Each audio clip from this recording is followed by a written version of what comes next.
Assalamualaikum warahmatullahi wabarakatuh. Perkenalkan, nama saya Nur Rasyidin Alfariji. Di sini saya akan mengkaji beberapa jurnal mengenai manajemen risiko proyek sebagai pembelajaran saya untuk mata kuliah manajemen risiko proyek dan bukan bermaksud untuk menggurui pembuat jurnal. Jurnal pertama memiliki judul Analisis Manajemen Risiko Pelaksanaan Proyek Konstruksi dengan studi kasus The Mati Mall dan Hotel Majalaya.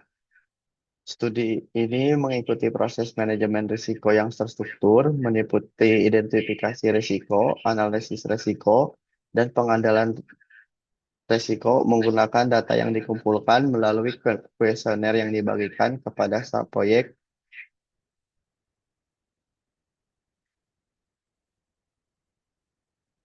Langkah penelitian untuk identifikasi risiko yaitu identifikasi risiko dilakukan dengan cara studi literatur dan menyebarkan kuesioner identifikasi terhadap responden yang telah dipilih.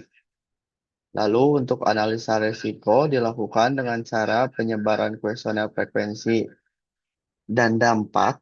Lalu penilaian risiko yang paling dominan berdasarkan terjadinya risiko dan dampak yang ditimbulkan dari risiko tersebut. Selanjutnya adalah pengendalian risiko dominan dilakukan berdasarkan diagram risk map probability dan impact. Dan skala yang digunakan dalam mengukur risiko yang paling dominan berdasarkan frekuensi risiko dan juga dampak risiko adalah menggunakan skala Likert. Pengendalian atau respon risiko proyek. Untuk mengetahui bagaimana cara pengendalian risiko proyek untuk suatu risiko yang paling dominan bisa dilakukan dengan memberikan penanganan sesuai dengan tingkat risiko. Selanjutnya, hasil dan pembahasan. Untuk pengumpulan data, di sini data diperoleh dari hasil penyebaran kuesioner di proyek yang ditinjau sebanyak 5 responden. Di antaranya adalah project manager, site engineer, site manager, kepala bidang K3, dan pelaksana lapangan. Lalu untuk data sekunder adalah data yang diperoleh dari hasil studi literatur berupa jurnal penelitian sebelumnya dan buku yang berkaitan dengan manajemen risiko proyek. Selanjutnya, identifikasi risiko. Resiko responden menjawab pada kolom relevan atau tidak relevan dengan cara memberikan tanda. Untuk keterangan relevan adalah resiko tersebut pernah terjadi atau berpotensi untuk terjadi, sedangkan tidak relevan adalah resiko tidak pernah terjadi atau tidak berpotensi terjadi.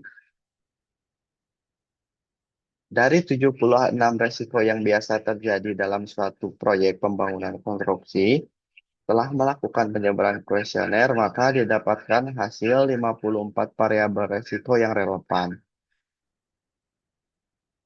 Selanjutnya, analisa risiko. Pada tahap ini, para responden tidak mengisi semua risiko seperti pada tahap identifikasi, tetapi hanya mengisi data variabel risiko berdasarkan bidang keahlian. Seperti project manager mengisi data bidang risiko kontraktual, lalu K3 mengisi data di bidang risiko force majeure dan risiko tenaga kerja. Nilai skala Likert pada frekuensi atau probability terjadinya risiko adalah dari sangat jarang yang bernilai 1 dengan di bawah 3 kali kejadian sampai sangat sering dengan nilai 5 yaitu lebih dari 10 kejadian. Selanjutnya untuk skala Likert pada dampak adalah dari sangat kecil dengan nilai 1 sampai sangat besar dengan nilai 5. Berikut adalah tabel probability dan impact. Mulai dari risiko force majeure, risiko material alat dan alat, risiko tenaga kerja, risiko kontraktual, risiko pelaksanaan, risiko desain dan teknologi, seperti kesalahan desain. Selanjutnya ada risiko manajemen. Di tabel ini menjelaskan frekuensi risiko dan dampak atau impact, di mana indeks risiko dengan mengkalikan frekuensi risiko dan dampak atau impact tersebut. Didapat tabel risiko dominan, yaitu pemogokan tenaga kerja, perubahan jadwal pelaksanaan pekerjaan, adanya perubahan desain dan kesalahan estimasi waktu dengan indeks risiko masing-masing bernilai 16. Selanjutnya, pengendalian risiko. Dari ketiga variabel risiko yang paling dominan, contohnya pemogokan tenaga kerja, penyebab terjadinya adalah ketidakjelasan masalah pembayaran upah pekerja. Respon untuk mengendalikan resikonya tersebut adalah melakukan perundingan untuk mencapai kesepakatan antar kontraktor dan pekerja.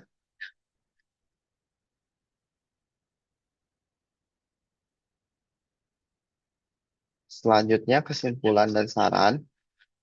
Dari studi ini yang mengidentifikasi 54 risiko relevan dari 76 risiko yang biasa terjadi di proyek konstruksi dengan 4 risiko dominan berdasarkan indeks risiko.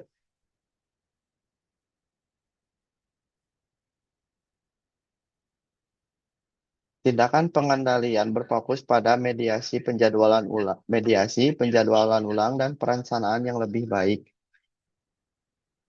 Lalu, studi menekankan pentingnya perencanaan yang terperinci dan pengendalian risiko proaktif untuk meminimalkan kerugian proyek. Kelebihan dari studi ini adalah pendekatan yang struktur, mulai dari identifikasi, analisis, dan pengendalian risikonya. Lalu selanjutnya penggunaan data primer eh, melalui kuesioner dari setiap proyek dengan keahlian atau relevansi masing-masing.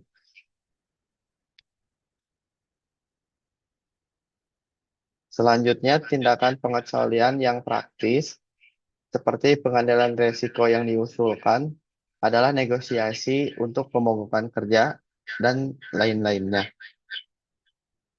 Kelemahan dari eh, studi ini yaitu penyajian data yang tidak lengkap, bisa dilihat pada tabel 3.1 di atas, tidak keseluruhan data disajikan.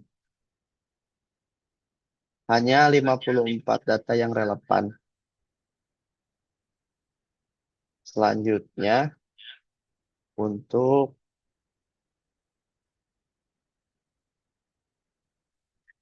kajian jurnal kedua, yaitu dengan judul Analisis Manajemen Risiko pada Proyek Pembangunan Gedung Laboratorium Terpadu dan Perpustakaan MAN 1 Maluku Tengah.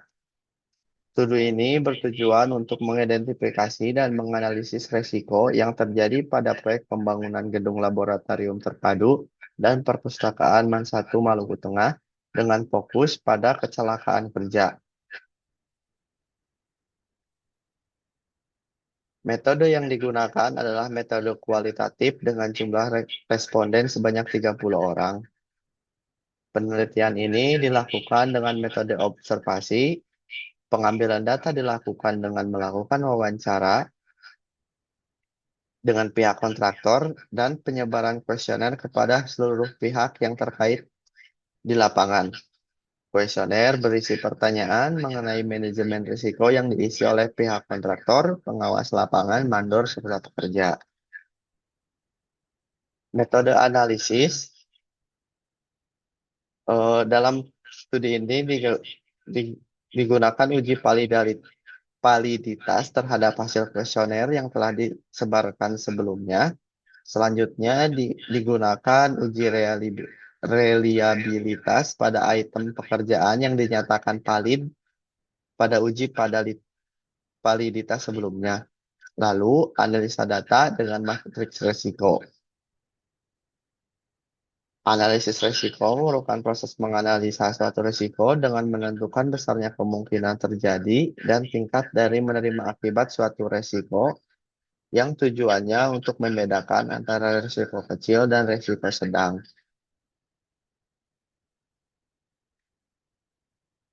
Hasil dan pembahasan identifikasi risiko.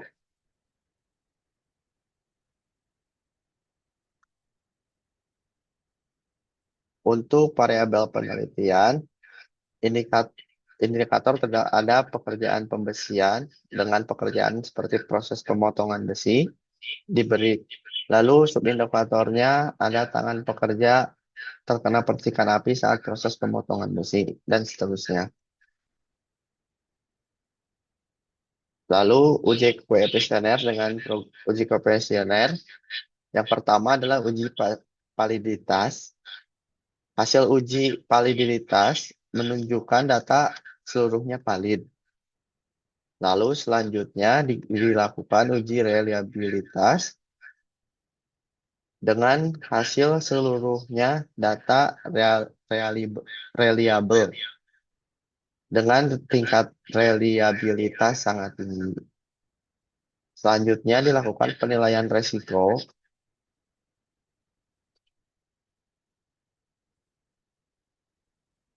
Hasil dari hasil dari penilaian resiko terdapat pada tabel gambar 1 berikut. Contohnya pada pekerjaan pembesian, proses pemotongan besi, variabel risiko adalah tangan pekerja terkena percikan api memiliki indeks risiko dengan nilai 9,4. Selanjutnya, sebagai contoh, ada juga pada pekerjaan fasad, untuk pekerjaannya itu proses pemasangan ACP, pekerja terjatuh dari ketinggian dengan indeks risiko 7,3. Penggolongan risiko. Setelah memperoleh nilai indeks risiko, tahap selanjutnya adalah menggolongkan level risiko berdasarkan matriks risiko AS slash NZS 4360. Diperoleh bahwa 30 variabel yang dianalisis seluruhnya termasuk ke dalam level risiko sedang.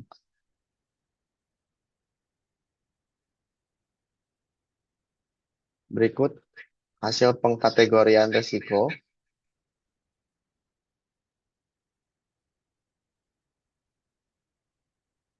Simpulan dari studi ini adalah pertama, identifikasi risiko yang terjadi, yaitu risiko yang memiliki kesamaan dari kegiatan yang berbeda yang memiliki tingkatan risiko kecelakaan yang berbeda dari setiap item pekerjaan yang terjadi di proyek pembangunan gedung laboratorium terpadu dan perpustakaan MAN 1 Maluku Tengah. Penilaian risiko dapat ditentukan dengan level risiko dari 30 risiko kecelakaan tersebut menggunakan matriks risiko menurut AS/NZS 4360 yang hasilnya adalah keseluruhan risiko kecelakaan telah dianalisis berada pada level sedang atau medium risk dengan nilai dari 4 sampai 9 dan berada pada level high jika nilai 10 sampai 16. Berdasarkan risiko yang telah diketahui, maka strategi pengendalian atau penanganan terhadap risiko yang dapat dilakukan adalah mengurangi peluang terjadinya risiko, mengurangi dampak terjadinya risiko, dan pengalihan risiko ke tempat lain.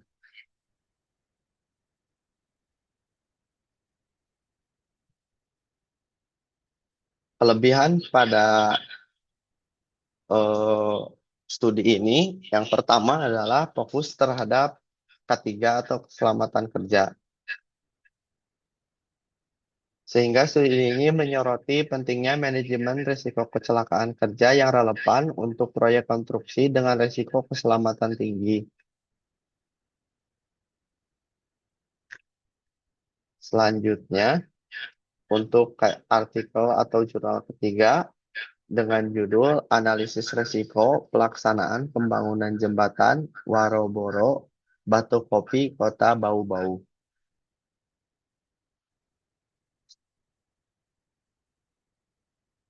Studi ini menganalisis risiko pada proyek pembangunan jembatan di daerah Sulawesi Tengah yang berfokus pada risiko keterlambatan waktu.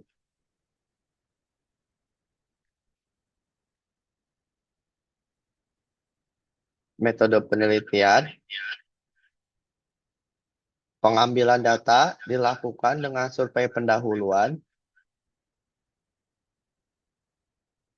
dengan studi literatur, sedangkan survei utama dilakukan dengan membagikan kuesioner terhadap responden yang sudah dipilih. Instrumen yang digunakan untuk penelitian kali ini adalah kuesioner dan wawancara. Untuk mengumpulkan data utama, dalam penelitian ini, survei lapangan dan studi literatur digunakan untuk menyebarkan kuesioner kepada konsultan, pemilik, dan kontraktor yang terlibat langsung dalam proses pembangunan jembatan Waborobo. Untuk melakukan penilaian, metode skala Likert digunakan. Skala probabilitas dan dampak dimulai dari skala 1 sampai 5. Pada penelitian ini, seluruh karyawan konsultan dan kontraktor yang terlibat langsung dalam proses pembangunan jembatan Waborobo Batu Popi di Kota Bau-Bau, Sulawesi Tenggara, yaitu sebanyak 120 orang. Analisa data. Analisis tingkat penerimaan risiko tergantung dari hasil perkalian kemungkinan atau probability dengan dampak atau impact. Penerimaan risiko pada penelitian ini menggunakan metode Probability Impact Matrix atau PIM. Penilaian tingkat penerimaan risiko hasil tersebut adalah sebagai berikut. Untuk risiko rendah memiliki nilai 1 sampai 4. Selanjutnya, untuk risiko sedang memiliki nilai dari 5 sampai 12 dan untuk risiko tinggi dari 15 hingga 25. Hasil pembahasan. Identifikasi risiko. Dari 46 jenis risiko yang diteliti, didapat 35 jenis risiko yang pernah terjadi pada waktu pelaksanaan dan 11 jenis risiko yang tidak pernah terjadi dalam waktu pelaksanaan. Selanjutnya, penilaian risiko. Dari masing tingkat kejadian dan dampak risiko yang dilakukan, didapat penilaian risiko seberang berikut. Sebagai contoh, kesalahan metode pelaksanaan, kurangnya komunikasi dan koordinasi, dan sebagainya memiliki tingkat risiko 2. Dan selanjutnya, dengan resiko yang paling tinggi adalah intensitas hujan tinggi dengan nilai risiko 25.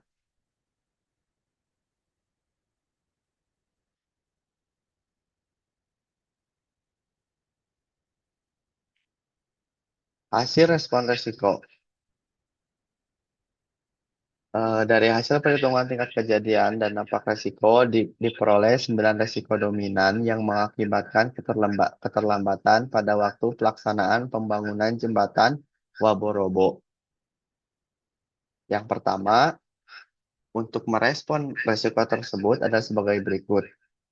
Adalah merencanakan urutan kegiatan dengan baik sesuai dengan weather record, sehingga pelaksanaan pekerjaan tetap dapat dikerjakan di saat cuaca tidak buruk. Selanjutnya, menggunakan pompa untuk membuang air genangan dan menyediakan alat berat berupa backhoe dan treble pompa kodok untuk membuang lumpur keluar dari lokasi proyek, dan seterusnya.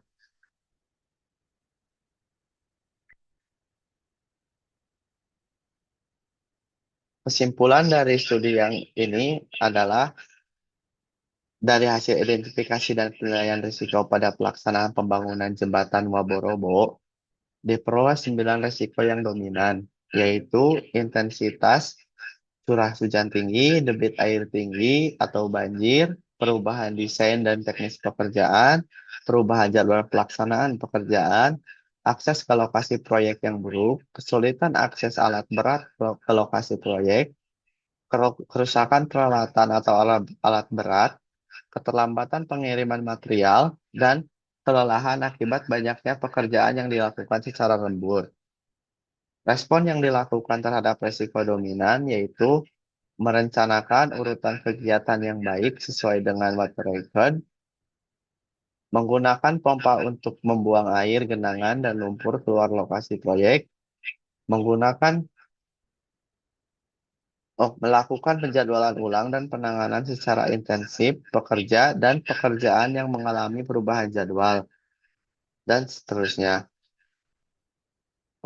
Untuk kelebihan pada studi kali ini adalah berfokus pada kasus yang spesifik, yaitu tentang resiko keterlambatan pada proyek. Selanjutnya, keterlibatan pemangku kepentingan yang melibatkan 120 responden dari berbagai peran. Kekurangan dari studi ini yaitu hasil penerimaan risiko hanya membahas tentang eh, hasil penerimaan risiko pada penilaian risiko hanya menunjukkan hasil IPM tanpa menyertakan data probability atau frekuensi terjadinya risiko dan dampaknya. Sehingga nilai pada penilaian risiko hanya diketahui hasilnya tanpa diketahui dampak dan eh, berapa seringnya terjadi hal tersebut. Sekian kajian jurnal untuk pembelajaran kuliah mata kuliah manajemen risiko. Mohon maaf apabila ada kesalahan. Terima kasih. Assalamualaikum.